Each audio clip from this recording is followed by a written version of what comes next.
ಪ್ರಿಯ ವೀಕ್ಷಕರಿಗೆ ಯೂಟ್ಯೂಬ್ ಮಾಮ ಮಾಡುವ ಅನಂತ ವಂದನೆಗಳು. ಇಂದಿನ ವಿಶೇಷವೇನೆಂದರೆ ಹಾಸನ ಜಿಲ್ಲೆಯ ಕಾಮೇನಹಳ್ಳಿಯ ಇಷ್ಟ ಸೌಮ್ಯ ಕೇಶವ ಸ್ವಾಮಿಯವರ ಸನ್ನಿಧಾನದಲ್ಲಿ ಕಾಮೇನಹಳ್ಳಿ ಕಲ್ಯಾಣೋತ್ಸವ ನಡೆಯಿತು.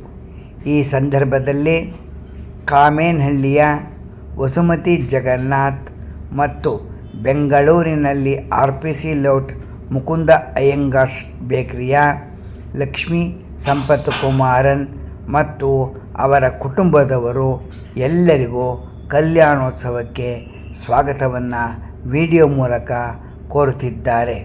ತಾವು ಈ ವಿಡಿಯೋವನ್ನು ಕಲ್ಯಾಣೋತ್ಸವವನ್ನು ನೋಡಿ ಆನಂದಿಸಿ ಲೈಕ್ ಮಾಡಿ, ಶೇರ್ ಮಾಡಿ, ಸಬ್ಸ್ಕ್ರೈಬ್ ಮಾಡಿ. ಅನಂತ ಧನ್ಯವಾದಗಳು.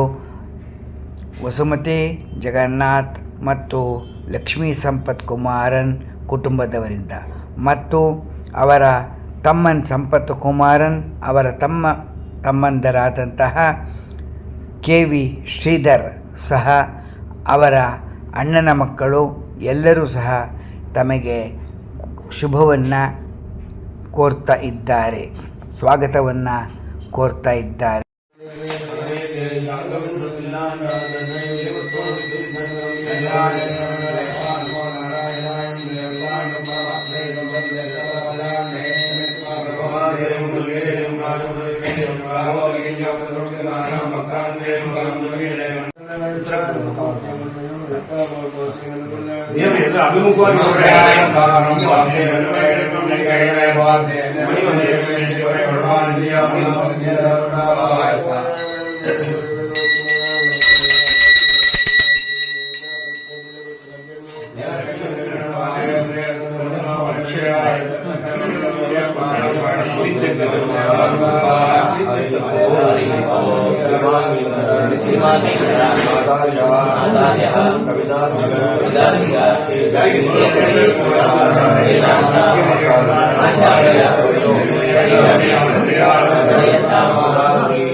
नमो वागुं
संवत्सरे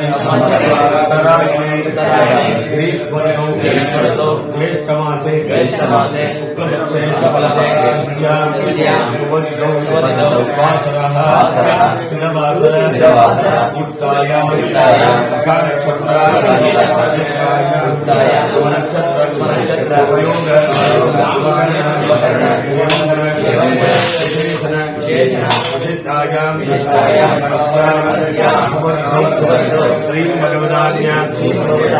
श्रीमन्नारायण संवत्सर प्रयुक्त वार्षिक महोत्सव दिवसे प्रातःकाल पंचामृत स्थापनम् अद्य आचार्यमुखेन पादयिष्ये।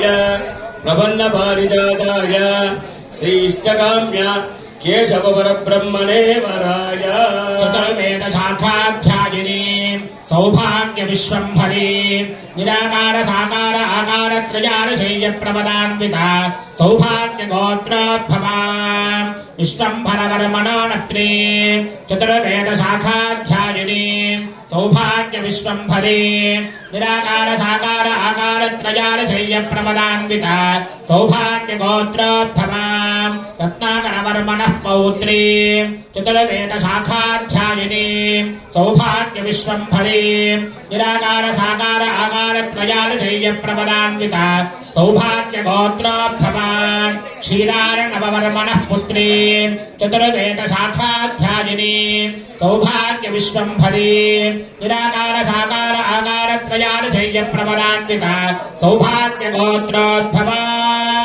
श्री भूनीला समेत श्री भूनीला देवी महालक्ष्मी स्वरूपिणी इमां सौम्या रुणीध्वरं रुणीमहे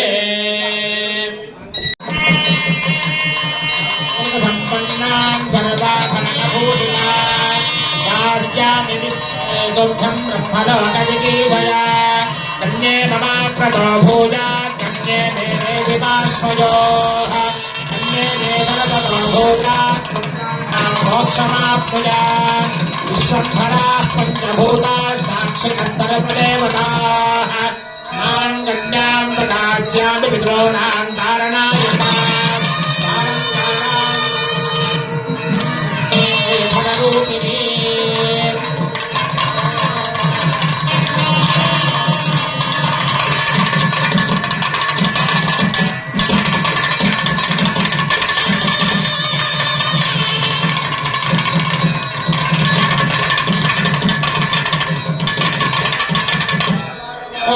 सुमुहूर्तोऽस्तु भवन्तो महान्तो निगन्धन्तो सुमुहूर्तोऽस्तु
వారణమాయ అయిపోతాం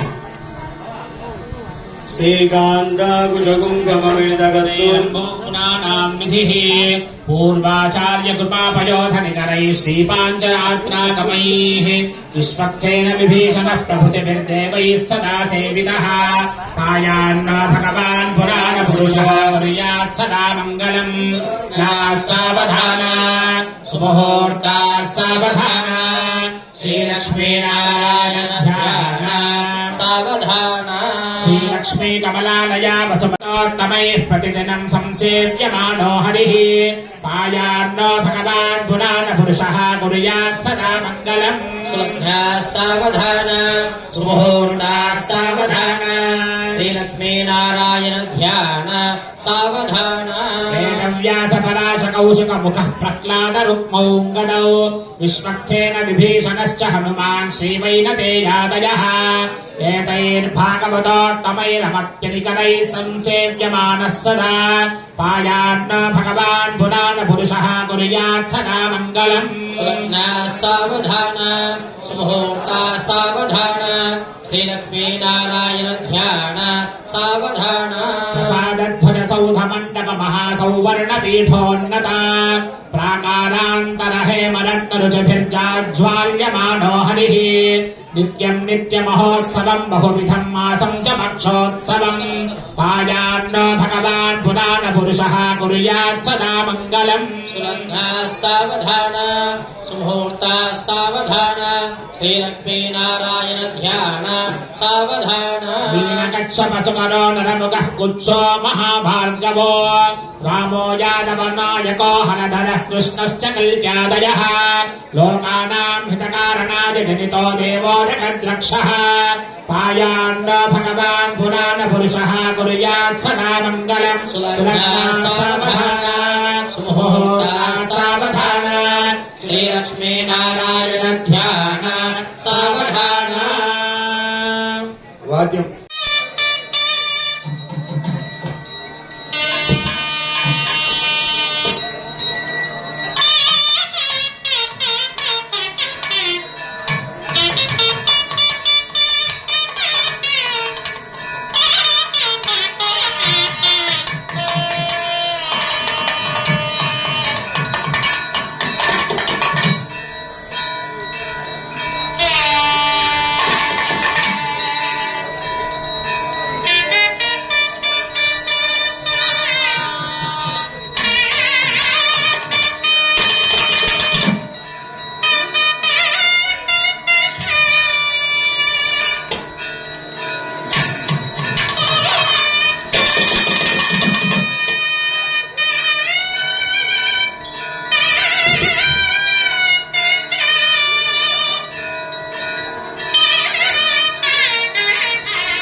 जहान प्राणेश्वर मुक्तिबाधा पिनाकी ईशानो देवस्य आयत्तनादिगत्मे जुहोमि हविषा धुतेन उद्भागवानस्य निरस्य मध्यान् रोदमान धर्मरजनियागात् अमर्त्यमानानमरत्यघोराणि आदिशेन नमदमस्तदेवः ब्रह्मज्योतिर्ब्रह्मवर्गेण ब्रह्मज्ञमापदाकरणो मन्त्रयन्त सुवर्णान् मन्त्रमन्त्रमक्षन्तमादिदेवर्थया वागुतेन सुयोगेनामस्य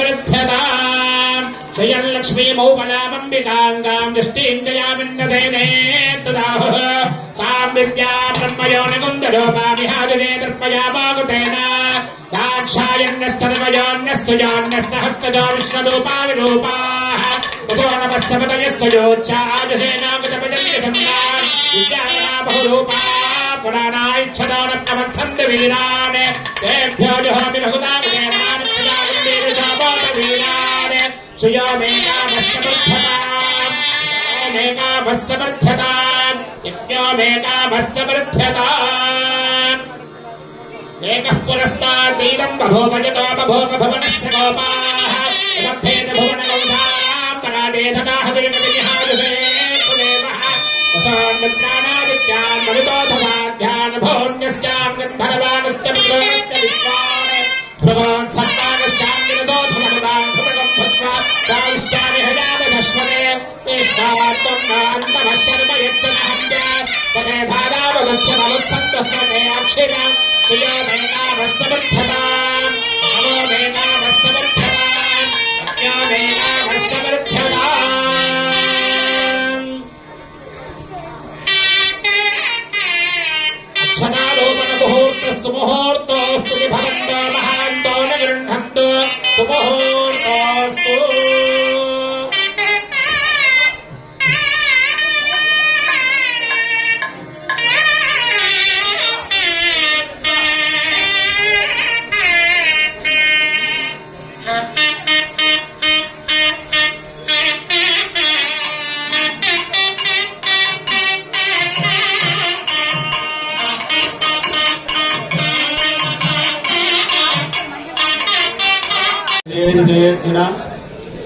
ಶ್ರೀವೆಂಕಟ ನಿವಾಸಾಯ ಶ್ರೀನಿವಾಸಾಯ ಮಂಗಳ.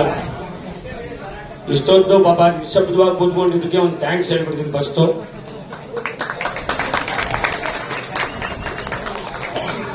ಕಾವೇರಲ್ಲಿ ಕಾಮವಾಗಿ ಕೂತಿದ್ದೀರಾ, ಅದರಿಂದ ಬಹಳ ಸಂತೋಷ. ಭಗವಂತನ ಒಂದು ತಿರುಕಲ್ಯಾಣ ಮಹೋತ್ಸವನ್ನ ಅನುಭವಿಸಬೇಕು ಅಂದ್ರೂ ಪ್ರಾಪ್ತಿ ಇರಬೇಕು ಅಷ್ಟೇ. ಸರ್ವ ಕಲ್ಯಾಣ ಜನನಂ ಸರ್ವ ದುಃಖ ವಿನಾಶನಂ ಆಯುವೃದ್ಧಿ ಕರಂಬ್ರೂಢಾಂ ಅಭಿಪ್ರೇತಾರ್ಥ ಸಾಧಕಂ. ಭಗವಂತನ ಒಂದು ತಿರುಕಲ್ಯಾಣ ಮಹೋತ್ಸವನ್ನ ನಾವು ಕಂಡ್ರೆ ಸರ್ವ ಕಲ್ಯಾಣ ಜನನಂ, ಎಷ್ಟು ಕಲ್ಯಾಣೋತ್ಸವವನ್ನು ನಾವು ಮಾಡ್ತೀವೋ ಸರ್ವ ದುಃಖ ವಿನಾಶನಂ, ನಮ್ಮಲ್ಲಿರ್ತಕ್ಕಂಥ ದುಃಖಗಳೆಲ್ಲ ನಾಶವಾಗಿ ಹೋಗುತ್ತೆ. ಆಯುರ್ವೃದ್ಧಿ ಕರಂಬ್ರೂಢ ಅಂದ್ರೆ ಆಯುಸ್ಸು ಅಭಿವೃದ್ಧಿ ಆಗುತ್ತೆ. ನಾವು ಮನಸ್ಸಲ್ಲಿ ಏನ್ ನೆನೆಸ್ಕೊಂತೀವೋ ಅದು ಭಗವಂತ ನಮಗೆ ಫಲಪ್ರಾಪ್ತಿ ಮಾಡ್ತಾನೆ. ಅಭಿಪ್ರೇತಾರ್ಥ ಸಾಧಕಂ ಅಂದ್ರೆ ನಾವು ಏನ್ ಅಭಿಪ್ರಾಯ ಪಟ್ಟರು ಕೂಡ ಅದನ್ನ ಭಗವಂತ ನೆರವೇರಿಸ್ತಾನೆ ಅಂತ ಹೇಳ್ಬಿಟ್ಟು ಆಗಮಶಾಸ್ತ್ರದಲ್ಲಿ ವಿಶೇಷವಾಗಿ ಹೇಳಿರ್ತಕ್ಕಂಥ. ಏನಪ್ಪ ತಿರುಕಲ್ಯಾಣ ಮಹೋತ್ಸವ ಅಂದ್ರೆ ಭಗವಂತನಿಗೆ ನಾವು ಏನು ಕಲ್ಯಾಣೋತ್ಸವವನ್ನು ಮಾಡ್ತೀವೋ ನಮ್ಮ ಮನೆಯಲ್ಲಿ ಕಲ್ಯಾಣವಾಗುತ್ತೆ ಎಂಬುದಕ್ಕಂತಹದ್ದು ಶಾಸ್ತ್ರ. ಸಾಮಾನ್ಯವಾಗಿ ನೀವು ಎಲ್ಲ ದೇವಸ್ಥಾನ ಇಲ್ಲಿ ವರ್ಷಕ್ಕೊಂದ್ಸಲಿ ನಡೆಯುತ್ತೆ, ಕೆಲವು ದೇವಸ್ಥಾನದಲ್ಲಿ ವಾರ ವಾರ ಕಲ್ಯಾಣೋತ್ಸವ ನಡೆಯುತ್ತೆ, ತಿರುಪತಿಯಲ್ಲಿ ನಿತ್ಯ ಕಲ್ಯಾಣ ನಡೆಯುತ್ತೆ. ಈ ತರ ನೋಡ್ತಾನೆ ಇರ್ತೀರ. ಏನ್ ಸ್ವಾಮಿ ನಿತ್ಯ ಕಲ್ಯಾಣ ಆದ್ರೂ ಕೂಡ ಭಗವಂತನಿಗೆ ನಿತ್ಯ ಕಲ್ಯಾಣೋತ್ಸವ ಮಾಡಲೇಬೇಕಾ ಅಂದ್ರೆ ಅದೇನ ನಿತ್ಯ ಕಲ್ಯಾಣ ಜನನಂ ಸರ್ವಲೋಕ ಶಾಂತಿ. ಅಂದ್ರೆ ನಮಗೆ ಶಾಂತಿ ದೊರಕಬೇಕು ಅಂದ್ರೆ ನಿತ್ಯ ಕಲ್ಯಾಣೋತ್ಸವದಲ್ಲಿ ನಾವು ಇರಬೇಕು ಎಂಬತಕ್ಕಂಥದ್ದಾಗಿ. ಸಾಮಾನ್ಯವಾಗಿ ಸಾಂಸಾರಿಕಂ ದುಃಖಂ ಉತ್ಸವಂತಿ ತದಂಬುದಃ. ಏನ್ ಹೇಳ್ತಾರೆ ಅಂದ್ರೆ ಶಾಸ್ತ್ರದಲ್ಲಿ ನಮ್ಮ ಸಂಸಾರದಲ್ಲಿ ಬಹಳ ಕಷ್ಟಗಳಿರುತ್ತೆ, ಎಷ್ಟೆಷ್ಟೋ ಕಳಿಸ್ತಾ ಇರುತ್ತೆ. ಮನೆಯಲ್ಲಿ ಎಷ್ಟೋ ವಿಧವಾಗಿರ್ತಕ್ಕಂಥ ತೊಂದರೆಗಳು, ಜಿಜ್ಞಾಸೆಗಳು, ಭಿನ್ನಾಭಿಪ್ರಾಯಗಳು, ಇದನ್ನೆಲ್ಲ ಮರಿಬೇಕು ಅಂತ ಹೇಳಿದ್ರೆ ನಾವು ಎಲ್ಲಿ ಮರಿಬೇಕು? ಉತ್ಸವಂತಿ ತದಂಬುದಃ. ಯಾಕಂದ್ರೆ ಮನೆಯಲ್ಲೇ ದೇವರಿಲ್ವೇ, ಮನೆಯಲ್ಲಿ ನಮಸ್ಕಾರ ಮಾಡಿದ್ರೆ ಆಗಲ್ವೇ? ಯಾಕೆ ದೇವಸ್ಥಾನಕ್ಕೆ ಬರಬೇಕು ಅಂತ ಹೇಳಿದ್ರೆ ದೇವಸ್ಥಾನದಲ್ಲಿ ಬಂದ್ರೆ ಆ ನೆಮ್ಮದಿ ಸಿಗುತ್ತೆ. ಬಟ್ ದೇವಸ್ಥಾನಕ್ಕೆ ಬಂದು ಬೇರೆ ಮಾತಾಡ್ತಾ ಇದ್ರೆ ಆ ನೆಮ್ಮದಿ ಹೋಗ್ಬಿಡುತ್ತೆ ಅನ್ನೋದನ್ನ ನಾವು ಫಸ್ಟ್ ತಿಳ್ಕೋಬೇಕು. ಆಮೇಲೆ ಊಟ ಮಾಡೋ ಬಹಳ ಟೈಮ್ ಇದೆ, ನಿಧಾನಕ್ಕೆ ಮಾತಾಡಬಹುದು.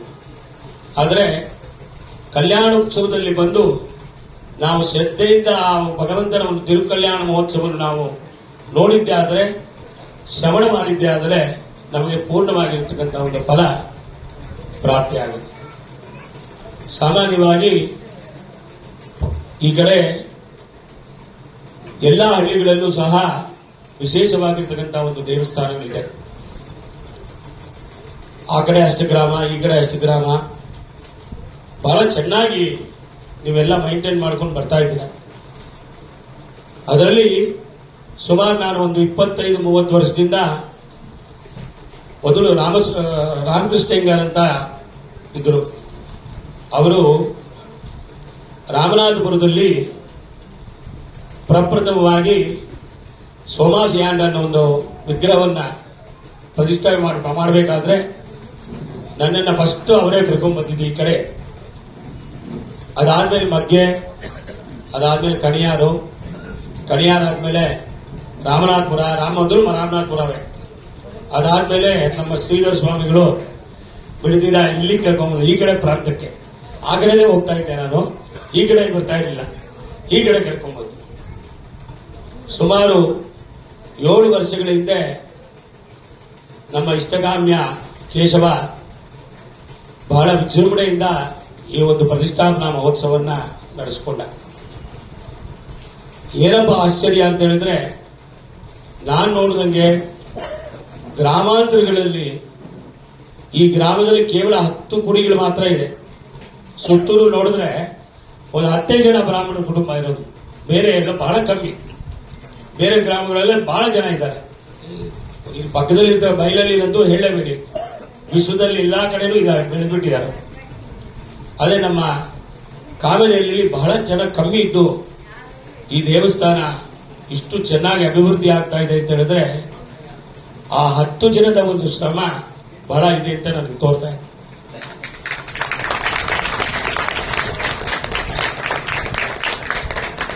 ಯಾಕಂದ್ರೆ ನಾವು ಪಟ್ಟಣಗಳಲ್ಲೇ ದೇವಸ್ಥಾನವನ್ನು ಮಾಡಿ ಮೈಂಟೈನ್ ಮಾಡೋದು ಅಂದ್ರೆ ಬಹಳ ಕಷ್ಟ.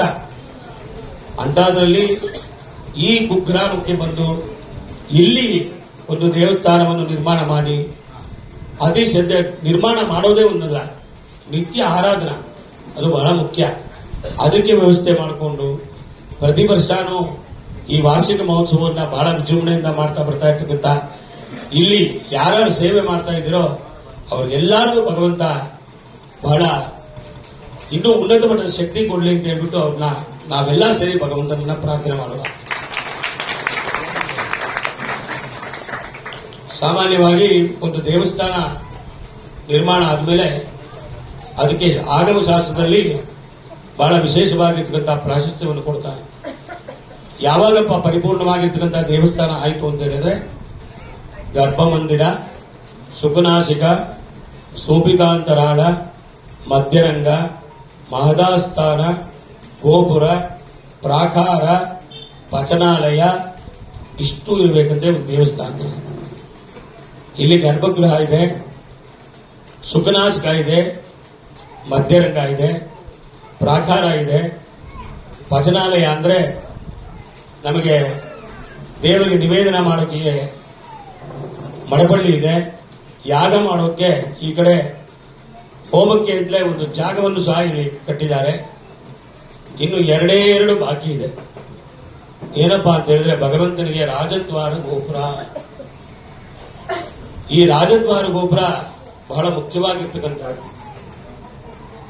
ಅದೇ ರೀತಿ ಬ್ರಹ್ಮೋತ್ಸವದಲ್ಲಿ ರಥೋತ್ಸವ ಸತಸ್ಥಂ ಕೇಶವಂ ದೃಷ್ಟ್ವಾ ಪುನರ್ಜನ್ಮ ನ ವಿದ್ಯತೆ ಶಾಸ್ತ್ರದಲ್ಲೇ ಬಹಳ ಅತಿ ವೇಗವಾಗಿ ಬೆಳೀತಾ ಬರ್ತಾ ಇದೆ ಈ ದೇವಸ್ಥಾನ. ಎಲ್ಲರ ಒಂದು ಸಹಕಾರ, ಒಂದು ಮುತುವರ್ಜಿ, ಶ್ರದ್ಧೆಯಿಂದ ಇರೋದ್ರಿಂದ ಎಲ್ಲಾ ಕಾರ್ಯಕ್ರಮಗಳು ಬಹಳ ಚೆನ್ನಾಗಿ ನಡೀತಾ ಇದೆ. ಈ ರಾಜದ್ವಾರ ಗೋಪುರವನ್ನ ನಿರ್ಮಾಣ ಮಾಡಿದ್ರೆ ದೇವಸ್ಥಾನ ಪರಿಪೂರ್ಣವಾಗುತ್ತೆ. ಏನಪ್ಪ ರಾಜದ್ವಾರ ಅಂತ ಹೇಳಿದ್ರೆ, ನಾವು ಬಂದಿದ ತಕ್ಷಣ ಭಗವಂತನ ಒಂದು ಶಿರಸ್ಸನ್ನ ನೋಡೋಲ್ಲ, ಭಗವಂತನ ಪಾದವನ್ನು ನೋಡಬೇಕು. ಆಗಮ ಶಾಸ್ತ್ರದಲ್ಲಿ ಏನ್ ಹೇಳ್ತಾರೆ ಅಂತ ಹೇಳಿದ್ರೆ, ನಾವು ಪ್ರವೇಶ ಮಾಡುವಾಗ ರಾಜದ್ವಾರ ಗೋಪುರ ಬಂದು ಭಗವಂತನ ಒಂದು ಪಾದ, ಅಲ್ಲಿ ಒಳಗಡೆ ಬಂದಿದ ತಕ್ಷಣ ನಮಸ್ಕಾರ ಮಾಡಿ ಒಳಗೆ ಪ್ರವೇಶ ಮಾಡಬೇಕು. ಮೂಲ ಸ್ಥಾನದಲ್ಲಿರುತ್ತ ವಿಮಾನ ಗೋಪುರ ಭಗವಂತನ ಶಿರಸ್ಸಿನ ಭಾಗ, ಅದೇ ತಲೆಯ ಒಂದು ಭಾಗ. ಅದೇನಪ್ಪ ಅಂತ ಹೇಳಿದ್ರೆ ಕೈಕಾಲ ಆಗೋಲ್ಲ, ಅಶಕ್ತರು ಭಗವಂತನನ್ನ ಒಳಗೆ ಬಂದು ದರ್ಶನ ಮಾಡ್ಲಿಕ್ಕಾಗಲ್ಲ ಅಂತ ವಿಮಾನ ದರ್ಶನವನ್ನು ಮಾಡಿದ್ರೆ ಸಾಕು, ಆ ಅನುಗ್ರಹ ಭಗವಂತನ ಪರಿಪೂರ್ಣವಾಗಿರ್ತಕ್ಕಂಥ ಅನುಗ್ರಹ ಪ್ರಾಪ್ತಿಯಾಗುತ್ತೆ. ಈ ರಾಜದ್ವಾರ ಗೋಪುರವನ್ನು ನಾವು ಮಾಡಲೇಬೇಕು. ಯಾಕಂದ್ರೆ ಅದು ನಾವು ಪಾದವನ್ನು ಸ್ಪರ್ಶ ಮಾಡಿ ಒಳಗೆ ಬರುವಂತಹ ಒಂದು ದ್ವಾರ. ಚತುರ್ದ್ವಾರ. ಇನ್ನು ಕೆಲವು ದೇವಸ್ಥಾನದಲ್ಲಿ ನೋಡಿರ್ಬೇಕು ನೀವು, 4 ದಿಕ್ಕಿನಲ್ಲೂ 4 ದ್ವಾರಗಳಿರುತ್ತೆ. ಅದರಲ್ಲಿ ಪೂರ್ವ ದ್ವಾರ ಒಂದು, ಉತ್ತರ ದ್ವಾರ ವೈಕುಂಠ ಏಕಾದಶಿ ದಿನ ಬಹಳ ವಿಶೇಷವಾಗಿ ಅದನ್ನ ಉಪಯೋಗಿಸ್ಕೊಂತೀವಿ. ಆ 2 ದ್ವಾರ ಇರಲೇಬೇಕು ಅಂತ ಹೇಳ್ಬಿಟ್ಟು ಶಾಸ್ತ್ರದಲ್ಲಿ ಹೇಳ್ತಾರೆ. ಆದರೆ ನಾವು ಒಂದೇ ಒಂದಾಗಿ ಪ್ರಥಮವಾಗಿ ಈ ರಾಜದ್ವಾರ ಗೋಪುರವನ್ನ ನಿರ್ಮಾಣ ಮಾಡೋದಕ್ಕೆ ಈ ವರ್ಷದಿಂದ ಆರಂಭಿಸೋಣ. ಬಾಬು ಭಟ್ರು ಬಂದ್ರೆ ಏನೋ ಒಂದು ಕೇಳ್ತಾ ಇರ್ತಾರೆ ಅನ್ಕೋಬೇಡಿ. ನಾನು ಕೇಳೋದು ನನ್ನ ಕರ್ತವ್ಯ, ನಡೆಸೋದು ನಿಮ್ ಕರ್ತವ್ಯ. ಆದರೆ ಭಗವಂತನ ಒಂದು ಅನುಗ್ರಹ ವಿಶೇಷದಿಂದ ಇಷ್ಟುವರೆಗೂ ದೇವಸ್ಥಾನ ಎಷ್ಟು ಚೆನ್ನಾಗಿ ನಡೀತಾ ಬರ್ತಾ ಇದೆ ಅಂತ ಹೇಳಿದ್ರೆ ಅದು ಹೇಳಲಿಕ್ಕೆ ಸಾಧ್ಯವಿಲ್ಲ. ನೀವೆಲ್ಲ ದೊಡ್ಡ ಮನಸ್ಸು ಮಾಡಿದ್ರೆ ಬರೋ ವರ್ಷ ಇಲ್ಲ, ಅದು ಬರೋ ವರ್ಷದೊಳಗಾಗಿ ಶ್ರೀ ಇಷ್ಟಕಾಮ್ಯ ಕೇಶವನಿಗೆ ಮಹಾದ್ವಾರ, ಆದರೆ ರಾಜದ್ವಾರ ಗೋಪುರ ನಿರ್ಮಾಣ ಆಗತ್ತೆ ಅನ್ನೋದ್ರಲ್ಲಿ ನಿಶ್ಚಯವಾಗಿರ್ತಕ್ಕಂಥದ್ದು ಅಂತೇಳಿ ತಮ್ಮಲ್ಲಿ ಪ್ರಾರ್ಥಿಸ್ಕೊಳ್ತಾ ಇದ್ದೀವಿ. ಇಲ್ಲಿರ್ತಕ್ಕಂಥ ವ್ಯವಸ್ಥಾನದ ಸಮಿತಿಯವರು ಯಾರ್ಯಾರು ಇದ್ದೀರೋ ಅವರೆಲ್ಲ ಸ್ವಲ್ಪ ಮುತುವರ್ಜಿ ವಹಿಸಿ ಒಂದು ಸ್ಥಪತಿಯನ್ನು ನಾವು ಕರೆಸಿ ಅದಕ್ಕೆ ಬೇಕಾಗಿರ್ತಕ್ಕಂತಹ ಅಮೌಂಟ್ ಎಷ್ಟಾಗತ್ತೆ ಎಂಬತಕ್ಕಂಥದ್ದನ್ನು ನಾವು ಮೊದಲು ತೀರ್ಮಾನ ಮಾಡಿಕೊಂಡು ಅದಕ್ಕೆ ನಾವು ಕಲೆಕ್ಷನ್ ಮಾಡಿದ್ರೆ ಆದಷ್ಟು ಬೇಗ ಈ ಒಂದು ಕಾರ್ಯಕ್ರಮ ಮುಕ್ತಾಯವಾಗಿ ಆ ರಾಜದ್ವಾರ ಗೋಪುರದ ಕುಂಭಾಭಿಷೇಕ ಮಹೋತ್ಸವನ್ನ ನಾವೆಲ್ಲ ನೋಡಿ ಅನುಭವಿಸೋಣ ಅಂತೇಳಿ ತಮ್ಮಲ್ಲಿ ಪ್ರಾರ್ಥಿಸ್ತಾ, ಈಗ ಪ್ರತಿ ವರ್ಷದಂತೆ ಇವತ್ತು ತಟ್ಟೆ ಕಳಿಸ್ತೀನಿ. ಆ ತಟ್ಟೆಯಲ್ಲಿ ನೀವು ಮಾಮೂಲಿ ಚಿಲ್ಲರೆ ಹಾಕಿ ಪರವಾಗಿಲ್ಲ, ಆದರೆ ರಾಜದ್ವಾರ ಗೋಪುರಕ್ಕೆ ಸ್ವಲ್ಪ ದೊಡ್ಡ ಹಣ ಕೊಡಿ. ಯಾಕಂದ್ರೆ ಅದು ಸಾಮಾನ್ಯವಾಗಿ ಇವಾಗಿನ ಲೆಕ್ಕದಲ್ಲಿ ಏನಿಲ್ಲ ಅಂದ್ರೂ ರಾಜದ್ವಾರ ಗೋಪುರ ಮಾಡಬೇಕಂದ್ರೆ 30 ರಿಂದ 40 ಲಕ್ಷ ರೂಪಾಯಿ ಬೇಕು, ಖಂಡಿತ ಬೇಕು. ಆದ್ರಿಂದ ನೀವು ಇವಾಗ ಯಾರು ತಂದಿರಲ್ಲ, ಅದು ನನಗೆ ಗೊತ್ತು. ಆದ್ರೆ ಫೋನ್ ಪೇ ಮಾಡ್ಬೋದು, ಎಲ್ಲರ ಹತ್ರನೂ ಫೋನ್ ಇದೆ, ಏನು ಸ್ಕ್ಯಾನ್ ಇದೆ, ಟಕ್ಕಂತಲ್ಲೇ ಬಂದ್ಬಿಡುತ್ತೆ. ಯಾಕಂದ್ರೆ ಇವತ್ತು ತರಕಾರಿ ಮಾಡೋರು ಅವ್ರ ಹತ್ರ ಹೋಗಿ ₹1 ತಗೊಂಡ್ರೆ 1 ಸ್ಕ್ಯಾನ್ ಮಾಡ್ಬಿಡಿ ಸ್ವಾಮಿ. ಅದರ ನಮ್ಮ ಇಷ್ಟಕಾಮ್ಯ ಕೇಶವನಿಗೆ ಒಳ್ಳೆ ಫೋನು ಇದೆ, ಒಳ್ಳೆ ಸ್ಕ್ಯಾನ್ ಇದೆ. ಆದ್ರಿಂದ ತಮಗೆ ಭಗವಂತ ಏನು ಮನಸ್ಸು ಮಾಡ್ತಾನೋ ಅದನ್ನ ದಯವಿಟ್ಟು ಭಗವಂತನಿಗೆ ಸಮರ್ಪಿಸಿ ಕೆರೆಯ ನೀರನ್ನು ಕೆರೆಗೆ ಚೆಲ್ಲಿ ಎಂಬಂತೆ ಆ ಭಗವಂತ ಕೊಟ್ಟಿರ್ತಕ್ಕಂಥದ್ದನ್ನ ಅವರಿಗೆ ಸಮರ್ಪಣೆ ಮಾಡಿ ಅವರಿಗೆ ಅವನ ಒಂದು ಕೃಪಾ ಕಟಾಕ್ಷಕ್ಕೆ ಪಾತ್ರರಾಗಬೇಕು ಅಂತ ಹೇಳ್ಬಿಟ್ಟು ತಮ್ಮಲ್ಲಿ ಪ್ರಾರ್ಥಿಸ್ಕೊಳ್ತಾ ಇದ್ದೀನಿ. ಇದೀಗ ವಾರಣಮಾಯರಂ ಆಗತ್ತೆ. ವಾರಣಮಾಯರ ಆಗಿದ ತಕ್ಷಣ ಉತ್ಸವ ಆಗೋಷ್ಟರಲ್ಲಿ ಹೋಮ ಆಗತ್ತೆ. ತದನಂತರ ಮಹಾಮಂಗಳಾರತಿ ಆಗತ್ತೆ. ಎಲ್ಲರೂ ಇದ್ದು ದಯವಿಟ್ಟು ತೀರ್ಥ ಪ್ರಸಾದವನ್ನು ಸ್ವೀಕರಿಸಿ, ಭೋಜನವನ್ನು ಸ್ವೀಕರಿಸಿ ತೆರಳಬೇಕಾಗಿ ತಮ್ಮಲ್ಲಿ ಪ್ರಾರ್ಥಿಸ್ಕೊಳ್ತಾ ಇದ್ದೀನಿ. ಇಷ್ಟೇ ದಿನ ಅಲ್ಲ, ಇವತ್ತು ಸಾಯಂಕಾಲನೂ ಕಾರ್ಯಕ್ರಮ ಇದೆ ಅನ್ಸುತ್ತೆ. ಗರುಡೋತ್ಸವ ಇದೆ, ಸಂಗೀತ ಕಚೇರಿ ಇದೆ. ಎಲ್ಲಾ ಕಾರ್ಯಕ್ರಮದಲ್ಲೂ ಎಲ್ಲರೂ ಭಾಗವಹಿಸಿ ಶ್ರೀಯವರ ಕೃಪೆಗೆ ಪಾತ್ರ ಆಗಬೇಕು ಅಂತ ಹೇಳಿ ತಮ್ಮಲ್ಲಿ ಸವಿನಯವಾಗಿ ಪ್ರಾರ್ಥನೆ ಮಾಡ್ತಾರೆ. ಲೋಕಾ ಸಮಸ್ತ ಸುಖಿನೋ ಭವಂತು ಸಮಸ್ತ ಸನ್ಮಂಗಳಾನಿ ಭವಂತು.